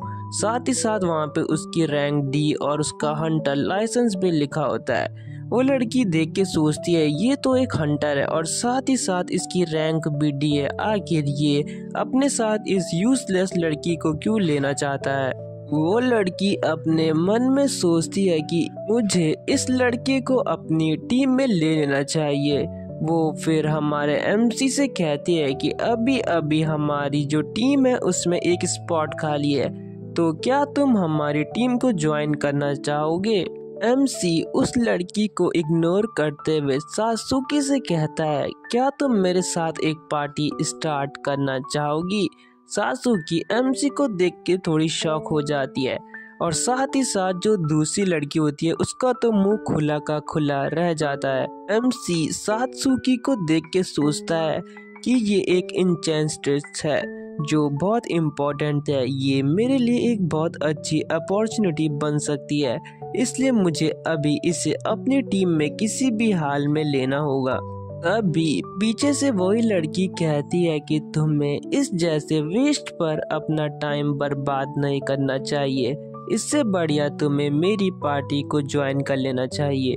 यहाँ पर सात्सुकी MC से कहती है कि आप एक लेवल D के हंटर हैं और आप इतने पावरफुल हैं, मैं अभी लेवल 20 पर भी नहीं हूँ, तो मैं आपके साथ पार्टी कैसे फॉर्म कर सकती हूँ। MC सात्सुकी से कहता है कि मुझे भी लेवल 20 पार करने में बहुत टाइम लगा है, तो तुम्हें इस चीज़ की टेंशन लेने की ज़रूरत नहीं है। सात्सुकी यहाँ पे MC से कहती है कि मेरी कैरेक्टर क्लास बिल्कुल यूजलेस है, तो तुम्हें मुझे इस सब चीज़ में नहीं घसीटना चाहिए।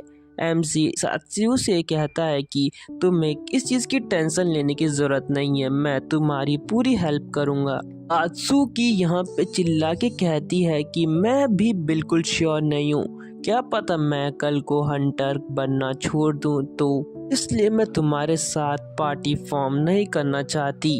एमसी यहाँ पे सात्सुकी से कहता है कि तुम्हें मुझे एक चांस देना होगा। इसके बाद हम सात्सुकी का एक क्यूट सा एक्सप्रेशन देखते हैं और सात्सुकी यहाँ पे एमसी के सामने सर झुकाकर कहती है कि मैं तुम्हारी पार्टी को ज्वाइन करने के लिए रेडी हूँ। तभी पीछे से वही लड़की कहती है कि मुझे यकीन नहीं हो रहा कि तुमने इसे अपनी पार्टी में ले लिया, तुम्हें इसके लिए बहुत जल्दी रिग्रेट होगा। एमसी कहता है कि तुम्हारी एडवाइस के लिए शुक्रिया और उसके सामने से जाते हुए कहता है कि मैं तुमसे अच्छी तरह क्लासेस के बारे में जानता हूँ। और इसी के साथ जो हमारा एपिसोड है वो यहीं पे एंड हो जाता है। मैं इसका नेक्स्ट पार्ट भी जल्दी से अपलोड करने की कोशिश करूँगा, क्योंकि मुझे पता है कि मैंने इस पार्ट को डालने में थोड़ी लेट कर दी, तो उसके लिए सॉरी गाइस। पर मैं दूसरा एपिसोड जल्दी से लाऊंगा। तब तक के लिए bye and stay tuned with my channel.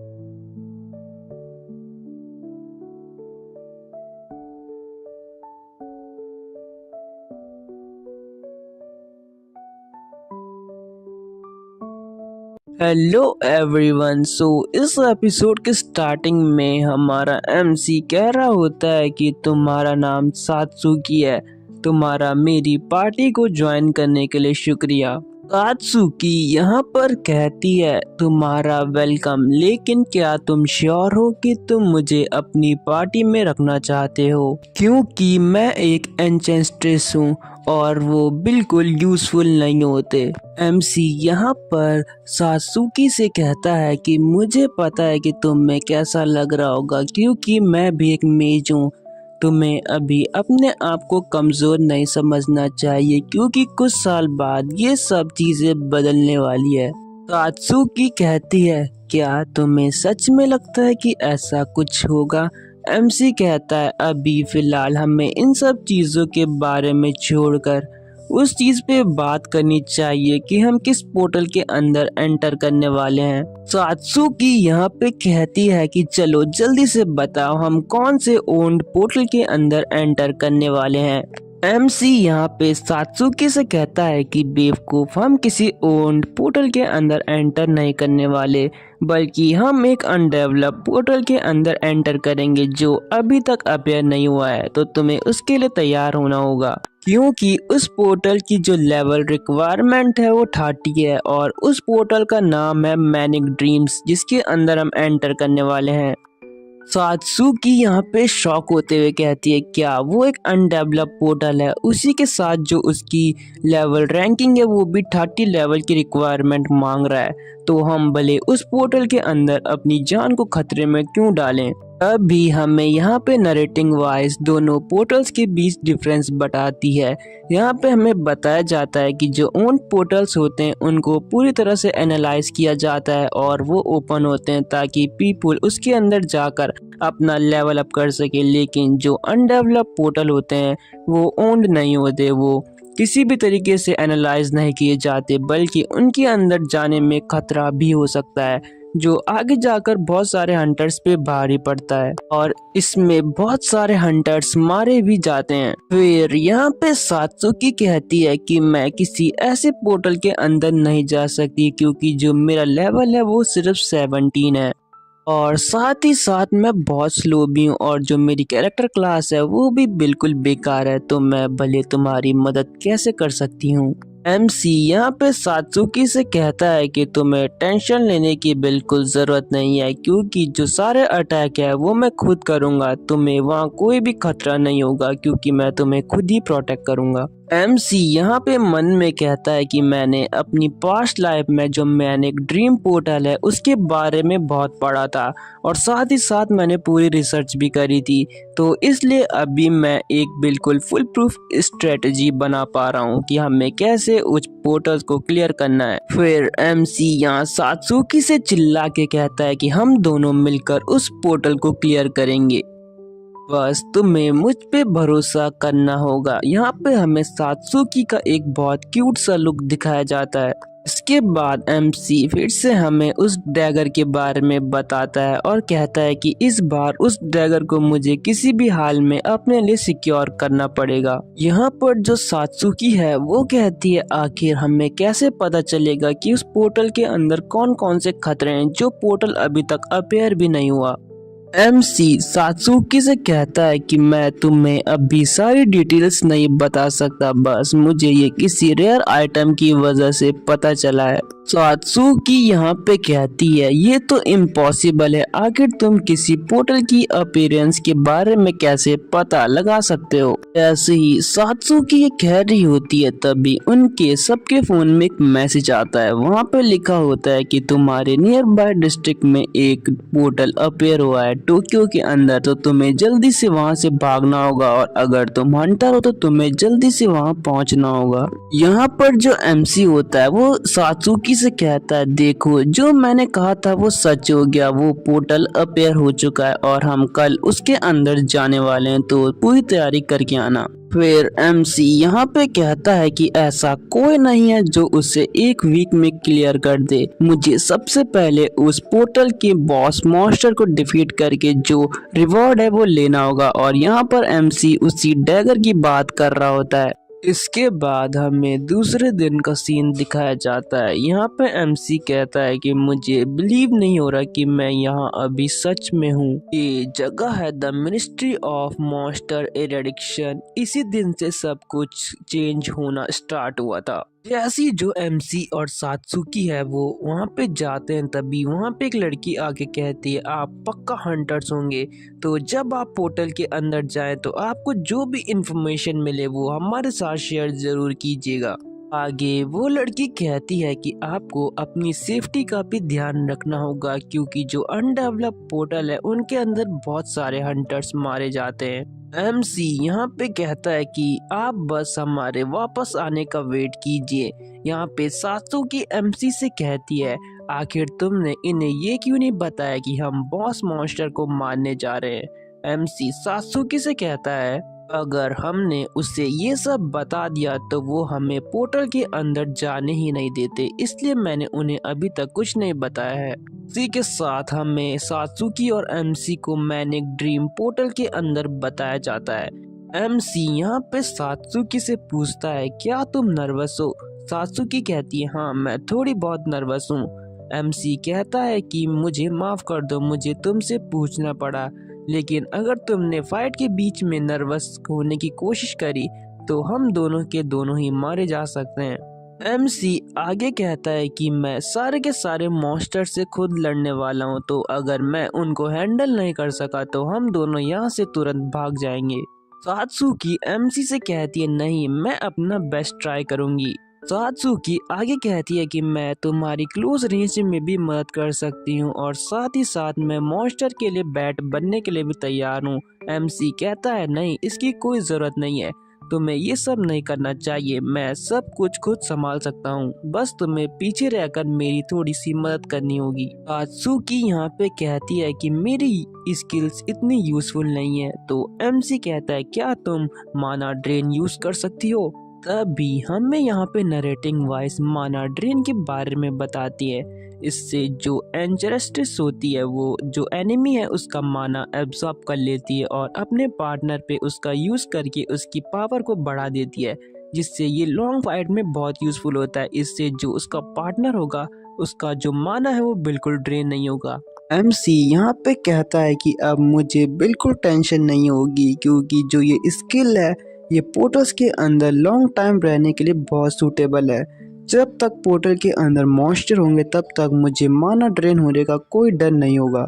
तभी सात्सुकी यहाँ पे कहती है कि जो माना ड्रेन है उसको यूज़ करने में बहुत टाइम लगता है, साथ ही साथ उसके अलावा हम स्पेल का यूज़ कर सकते हैं जो ज़्यादा इफेक्टिव होंगे मॉन्स्टर के खिलाफ। एमसी यहाँ पे सात्सुकी से कहता है कि मुझे पता है कि तुम बिल्कुल सच कह रहे हो, लेकिन मैं जितनी फाइट हो सके उतनी करूँगा, जिसके लिए मुझे अपना माना रिप्लेनिश करने की ज़रूरत होगी, इसीलिए मैं तुम्हें माना ड्रेन यूज़ करने का ऑर्डर दे रहा हूँ। इसके बाद हमारा सीन शिफ्ट होता है। यहाँ पर हम देखते हैं कि हमें एक क्लाउन बेयर दिखाया जाता है जिसका लेवल 26 होता है। यहाँ पे वो क्लाउन बेयर एमसी पर अटैक कर रहा होता है। एमसी सात्सुकी से कहता है कि जल्दी से उस अटैक को रेडी करो।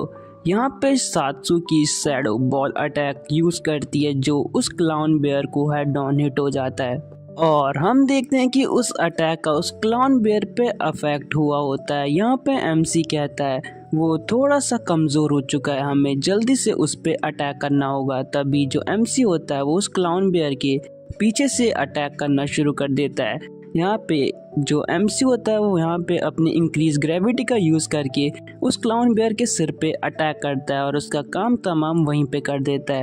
इसके बाद एमसी कहता है ये बहुत आसान था और मुझे 212 पॉइंट्स भी मिले हैं। तभी यहाँ पे सात्सुकी कहती है कि मेरा भी 3 लेवल डायरेक्ट अप हो चुका है, ये कितना अमेजिंग है। लेकिन मुझे इस बात का बुरा लग रहा है क्योंकि तुम मेरे लिए फाइट कर रहे हो और मेरा लेवल सिर्फ तुम्हारे पीछे खड़े होने से ही बढ़ रहा है, ये बिल्कुल अच्छी बात नहीं है।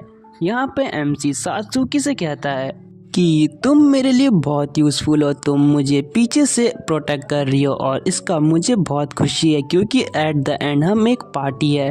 तभी यहाँ पे सात्सुकी कहती है हम एक पार्टी है और इसी के साथ हमारा ये एपिसोड एंड हो जाता है। मैं इसका नेक्स्ट पार्ट जल्दी से अपलोड करने की कोशिश करूँगा। हेलो गाइस, तो एपिसोड के स्टार्टिंग में यहाँ पे सात्सुकी कहती है कि ये फीलिंग बहुत डिफरेंट है, मुझे अपने पुराने टीममेट्स के साथ कभी ऐसी फीलिंग नहीं आई, तो तुम्हारा बहुत बहुत शुक्रिया। और वैसे भी मैंने अब बहुत सारे लेवल अप कर चुके हैं, तो मैं तुम्हारी आगे जाके बहुत मदद करने वाली हूँ। एमसी यहाँ पे सात्सुकी से कहता है कि तुम्हें अपने आप पर इतने जोर देने की ज़रूरत नहीं है। अभी एमसी अपने मन में कहता है कि ये कॉन्फिडेंस से भर गई है, लेकिन उससे ज़्यादा ये मोटिवेट हो चुकी है और अब शायद हम दोनों ठीक रहेंगे। हमें जल्दी से बॉस रूम के अंदर जाके बॉस को हरा के जो वो वेपन है वो लेना होगा, बस हमारा सामना उस ब्लेड के पुराने ओनर से ना हो जाए। यहाँ पे हमें एमसी उसी ओनर के बारे में बताता है। एमसी कहता है कि उसका नाम है कारो तुसुमिबू, जो इस डैगर का पुराना ओनर है जिसने पोर्टल्स के अंदर बहुत सारे हंटर्स को मारा था और ये हिस्ट्री का सबसे बैड क्रिमिनल बन गया जिसने पोर्टल्स के अंदर अनगिनत हंटर्स को मारा। लेकिन अगर हमने उस डैगर को उससे पहले हासिल कर लिया तो हम हिस्ट्री को पूरी तरीके से चेंज कर देंगे। बस हमें ये चीज इंश्योर करनी होगी कि उसको कोई पावर गेन न हुई हो, वही हमारे लिए इस पोर्टल के अंदर सबसे बड़ा थ्रेट है। लेकिन मुझे नहीं लगता कि वो सिर्फ 2 दिन में बॉस रूम के अंदर एंटर हो सकता है। इसके बाद हमारा सीन शिफ्ट होता है। यहाँ पे एक हंटर कह रहा होता है, ए बास्टर्ड तुमने क्या करा। यहाँ पे हमें कारो तुसुमिबू को दिखाया जाता है जिसपे वो हंटर अटैक कर रहा होता है। अभी जो कारो होता है वो अपनी लाइफ एक्सटिंग्विशर स्किल का यूज करके उस हंटर को वहीं पे मार देता है और हमें यहाँ पे उसके हाथ में एक डैगर दिखाया जाता है, लेकिन ये सिर्फ एक नॉर्मल डैगर है, ना कि ट्रेजर जिसकी बात एमसी कर रहा होता है। तभी कारो उस हंटर को मारने के बाद कहता है, आखिर तुझ कुत्ते की मुझसे भिड़ने की हिम्मत कैसे हुई, अब तुम्हें इसका अंजाम भुगत लिया तो मुझे बहुत मजा आया। कारो आगे कहता है कि क्या मैंने फिर से लेवल अप कर लिया, लगता है कि इनकी बलि कुछ तो काम आए, इनकी बलि की वजह से जो मेरा लेवल है वो फिर से अप हो चुका है। कारो आगे कहता है कि जो ह्यूमंस हैं वो एक दूसरे से फाइट नहीं करते, लेकिन मुझे ह्यूमंस को मारने में बहुत मजा आता है। यहाँ पर हम देखते हैं कि जो कारो का लेवल है वो 36 से 37 हो जाता है। फिर हमारा शीन एमसी की तरफ शिफ्ट होता है जहाँ वो एक मॉन्स्टर को मार रहा होता है। यहाँ पे हमें मॉन्स्टर का नाम जैक इन द बॉक्स बताया जाता है। यहाँ पे जो सात्सुकी है वो एमसी से कहती है, मैं पूरे टाइम तुम्हारे पीछे रहकर बस स्पेल कास्ट कर रही हूँ जिससे मेरे लेवल भी अप हुआ है, लेकिन मैं सिर्फ तुम्हारे ऊपर एक बर्डन लग रही हूँ क्योंकि तुम खुद से सारे मॉन्स्टर को मार रहे हो। तो एमसी आगे से कहता है कि तुम्हें ये सिर्फ इसलिए लग रहा है क्योंकि अभी तक हमारे किसी पावरफुल मॉन्स्टर से फाइट नहीं हुई। जब हमारी उससे फाइट होगी तो हम दोनों मिलकर ही उसे हरा सकते हैं। और मैं तुम्हें फिर से बता दूं, जो एन्चेंट्रेस है वो एक पावरफुल कैरेक्टर क्लास है। सात्सुकी कहती है मुझे तो ऐसा बिल्कुल नहीं लगता, और वैसे भी हमें यहाँ से जल्दी निकल जाना चाहिए क्योंकि हमारा जो माना है वो 50% से कम हो चुका है। एमसी यहाँ पे कहता है कि तुम सही कह रही हो, लेकिन मैं अपनी ग्रेविटी मैनिपुलेशन की वजह से जो अपना माना है उसको बूस्ट कर रहा हूँ। सात्सुकी यहाँ पे एमसी से कहती है कि गिल्ड ने कहा था कि अगर तुम्हारा माना 50% से कम हो जाए तो तुम्हें तुरंत जो पोर्टल है उससे बाहर निकल जाना है। तभी एमसी यहाँ पे सात्सुकी को हंसते हुए कहता है कि चलो अब समय आ चुका है। तभी हमें यहाँ पे क्लॉन गॉब्लिन को दिखाया जाता है। एमसी यहाँ पे क्लॉन गॉब्लिन को देखते हुए कहता है कि चलो अब तैयार हो जाओ। तभी एमसी जो क्लॉन गॉब्लिन है उसे पीछे से पकड़ लेता है और सात्सुकी से कहता है जल्दी अपने माना ड्रेन का यूज करो। सात्सुकी कहती है कि मैं कर तो लूंगी, क्या तुम इसका फेस मेरे से थोड़ा दूर कर सकते हो। एमसी कहता है कि जल्दी से अपना काम करो और बकवास करना बंद करो। तभी यहाँ पे सात्सुकी माना ड्रेन का यूज करती है। फिर हमें एमसी और सात्सुकी को वहाँ से जाते हुए दिखाया जाता है। एमसी कहता है ये मॉन्स्टर इतना भी बढ़िया नहीं था। हम देखते हैं कि जो मॉन्स्टर है उसका वहाँ पे बहुत बुरा हाल हो जाता है, जो देख के बहुत हंसी आती है। इसके बाद यहाँ पे सात्सुकी एमसी से कहती है चलो मैं तुम्हारे ऊपर माना ट्रांसफर करती हूँ। एमसी सात्सुकी से कहता है आखिर तुम इतना ब्लश क्यों कर रही हो, तुम्हें चुपचाप मेरे ऊपर माना ट्रांसफर करना है। और इसी एपिक सीन के साथ जो हमारा एपिसोड है वो यहीं पे एंड हो जाता है। Thanks for watching and stay tuned with my channel. Bye.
Hello everyone, जैसे लास्ट पार्ट के एंड में हमने देखा था कि सात्सुकी एमसी को माना ट्रांसफर कर रही होती है।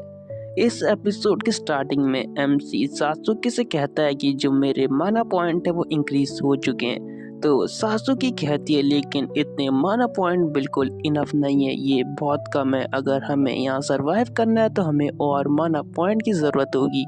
एमसी कहता है कि हाँ मुझे पता है, इसलिए हमें जो 6 और गॉब्लिन है उन्हें मारना होगा, तभी जो मेरी माना है वो फुलफिल हो पाएगा। सात्सुकी कहती है क्या तुम मजाक कर रहे हो? तो एमसी कहता है कि इसमें प्रॉब्लम क्या है, इससे जो हमारा लेवल है वो भी बहुत जल्दी अप होगा। इसके बाद जो एमसी यहाँ पे बहुत सारे गॉब्लिन को मार रहा होता है और कहता है कि चलो, ये 6th गॉब्लिन था। एमसी सात्सुकी से कहता है कि चलो बताओ कि तुम्हारी रिकवरी कैसी चल रही है। तो सात्सुकी कहती है बस मैं पूरी तरह से रिकवर हो ही गई हूँ और जो मेरा लेवल है वो भी 27 हो चुका है। ये तो बहुत अमेजिंग चीज़ है।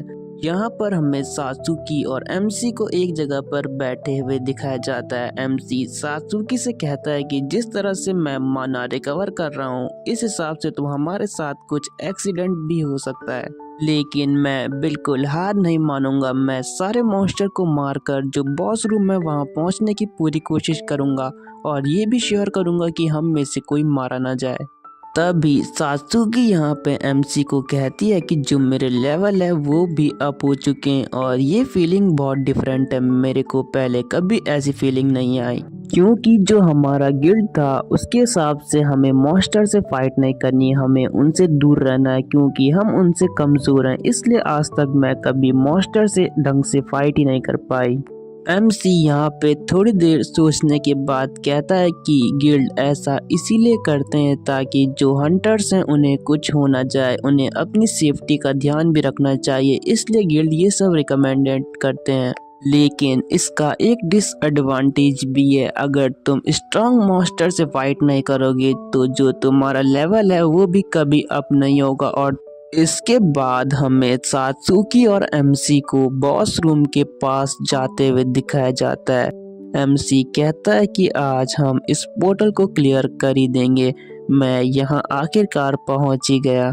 एमसी यहाँ पे कहता है कि मैं इसीलिए तो यहाँ आया था, आखिरकार जो मेरी जो मंजिल है मैं वहाँ पहुँच ही गया और आज मैं वो डैगर भी लेके ही रहूँगा। और जो ministry of monster area diction है उसने ये कभी नहीं सोचा होगा कि जो बॉस रूम है वहाँ हम सिर्फ 2 दिन में पहुँच जाएंगे। यहाँ पर जैसे ही एमसी बॉस मॉन्स्टर कहता है तो सात्सुकी घबराते हुए कहती है क्या तुमने बॉस मॉन्स्टर कहा? तो एमसी कहता है क्या तुम्हें डर लग रहा है? तो हम ये मिशन कल शुरू करेंगे। तो सात्सुकी यहाँ पे चिल्लाते हुए कहती नहीं, हम ये मिशन आज ही करेंगे। जो मेरी पुरानी टीम लीडर थी वो मेरे पे हमेशा गुस्सा करती थी क्योंकि मैं हर बार फाइट से पीछे भागती थी, लेकिन मैं अब जो मॉन्स्टर है उनका सामना करूंगी और मैं तुम्हारी पूरी मदद करूंगी चाहे जैसे भी हो, और कोई सा भी मॉन्स्टर आ जाए मैं हमेशा तुम्हें प्रोटेक्ट करने की कोशिश करूंगी। यहाँ पर एमसी सात्सुकी को एक अजीब सी स्माइल देता है और कहता है अच्छा ये हुई ना बात, अब हम बॉस मॉन्स्टर रूम जाने के लिए तैयार हो चुके हैं। एमसी फिर आगे कहता है कि चलो अब उस बॉस मॉन्स्टर को हराने का वक्त आ चुका है। सात्सुकी यहाँ पे कहती है लेकिन 1 मिनट रुको, हम कैसे प्लान करके उसे मारेंगे, तुमने इसके बारे में सोचा है? एमसी यहाँ पे कहता है कि तुम्हें टेंशन लेने की ज़रूरत नहीं है, मैंने सब कुछ प्लान करके रखा है। और इसी के साथ वो दोनों बॉस रूम के अंदर एंटर कर जाते हैं। यहाँ पे पहले तो थोड़ा अंधेरा होता है लेकिन उसके बाद उन्हें कुछ अजीब सी फीलिंग आती है। तो यहाँ पे हम पहली बार बॉस मॉन्स्टर का लुक देखते हैं जो बिल्कुल अजीब सा लग रहा होता है। उसका नाम मैनिक क्लोन होता है, लेवल 35। यहाँ पे सात्सुकी कहती है यही बॉस मॉन्स्टर है। एमसी बॉस मॉन्स्टर को देख के सोचता है कि बस एक बार मैं इसे हरा दूं, उसके बाद वो जो डैगर है वो मेरा होगा और वो डैगर है वो बहुत पावरफुल है, मेरा उस डैगर की मदद से बहुत फायदा होने वाला है। फिर एमसी सात्सुकी से कहता है कि सात्सुकी जैसा मैंने कहा चलो वैसे ही इस पे अटैक करते हैं। तो सात्सुकी कहती है मैं समझ गई। यहाँ पर हमें कारो को भी दिखाया जाता है जो इन दोनों को छुपकर देख रहा होता है। उसके बाद कारो एक बहुत ईवल स्माइल देता है और इसी स्माइल के साथ ये एपिसोड एंड हो जाता है। Thanks for watching this video and stay tuned with my channel. Bye.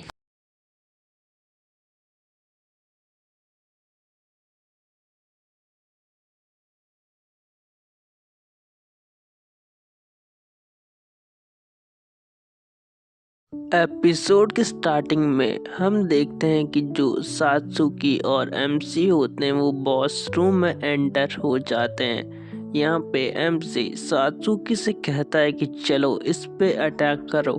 इसी के साथ जो सात्सुकी और एमसी होते हैं वो बॉस मॉन्स्टर पे अटैक कर देते हैं।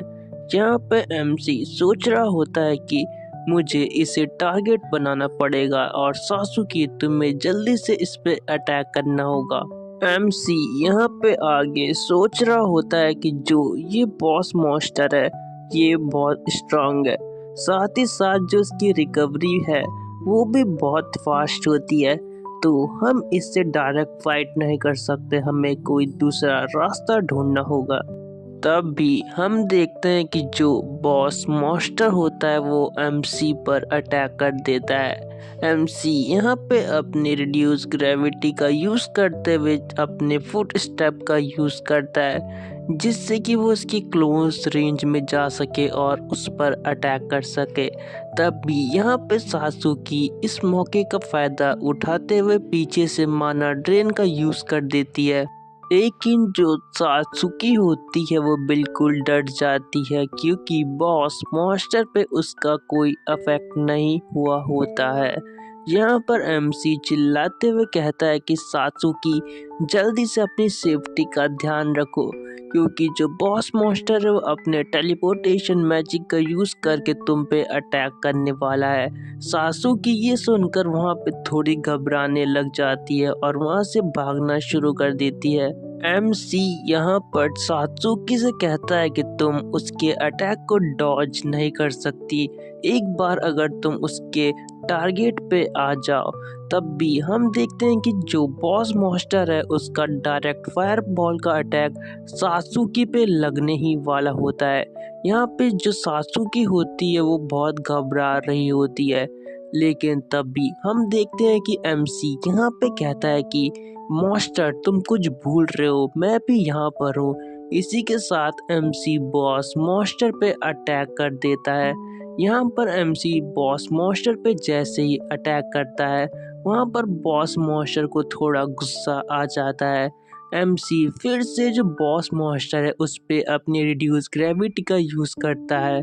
यहाँ पे सात्सुकी कहती है कि इसकी फ्लेम तो बहुत ताकतवर है, पता नहीं हम इसे कैसे हरा पाएंगे। यहाँ पर एमसी सात्सुकी से कहता है कि तुम्हें थोड़ा पीछे हटना होगा। तब भी हम देखते हैं जो बॉस मॉन्स्टर होता है वो यहाँ पर एक क्रीपी सी स्माइल करके जो सात्सुकी और एमसी है उस पे अपना अटैक कर देता है।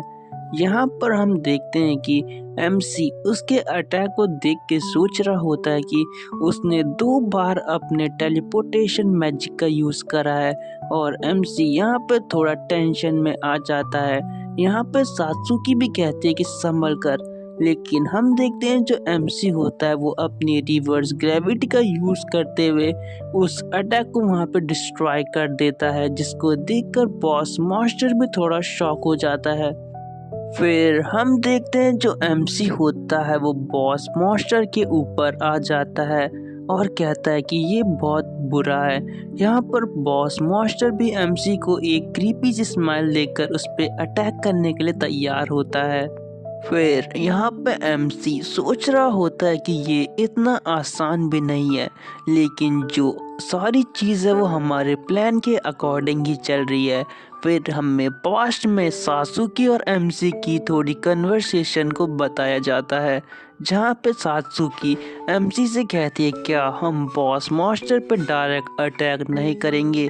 यहाँ पर एमसी सात्सुकी से कहता है कि जो बॉस मॉन्स्टर है वो बहुत फास्ट है, वो अपने स्पेल्स को भी बहुत तेजी से कास्ट कर सकता है, इसलिए जैसे ही हम उस पे दूर से अटैक करेंगे वो हमारे क्लोज आकर हम पे अटैक करने की कोशिश करेगा, लेकिन मेरे पे इसका भी एक इलाज है। प्रेजेंट में यहाँ पे सात्सुकी अपने माना ड्रेन का यूज कर देती है, जिसे देखकर जो बॉस मॉन्स्टर है वो भी शॉक हो जाता है। सात्सुकी यहाँ पे कहती है कि मैं बॉस मॉन्स्टर के बहुत क्लोज हूँ, लगता है कि मुझे एमसी नहीं बचा पाएगा। तभी एमसी सासुकी से कहता है अभी करो। तभी हम देखते हैं जो बॉस मॉन्स्टर है वो सासुकी के बहुत पास आ जाता है। यहाँ पे एमसी कहता है कि मेरा माना रिकवर हो चुका है और साथ ही साथ जो ये बॉस मॉन्स्टर है उसका माना भी खत्म हो चुका है क्योंकि इसने अपने बहुत स्पेल्स का यूज कर चुका है। अब मुझे पता है जो मैंने क्लोन है वो अपने स्पेल्स के बिना कुछ भी नहीं है। तब भी हम देखते हैं जो बॉस मॉन्स्टर है वो वहां से भागना शुरू कर देता है, लेकिन एमसी भी उस पे अटैक करने के लिए बिल्कुल तैयार होता है।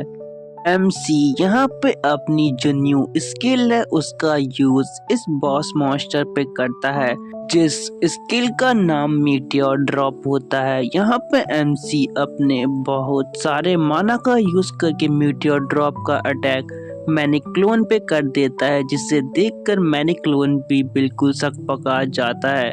यहाँ पे एमसी कहता है कि तुम मेरे लायक नहीं हो, तुम बहुत कमजोर हो, तुम हमें कभी नहीं हरा सकते। इसी के साथ हम देखते हैं जो सासुकी है वो भी मैंने क्लोन पे अपने शैडो बॉल का अटैक कर देती है, जिससे हम देखते हैं कि वो अटैक मैंने क्लोन को हेड ऑन हिट हो जाता है। इससे जो मैंने क्लोन है उसकी हालत बहुत खराब हो जाती है और एट द एंड यहाँ पे एमसी अपनी इंक्रीज ग्रेविटी का यूज करके जो मैनी क्लोन है उस पे एक अटैक कर देता है और इसी के साथ जो मैनी क्लोन है उसका यहाँ पे काम तमाम हो जाता है। एमसी कहता है कि हमने बॉस मॉन्स्टर को डिफीट कर दिया।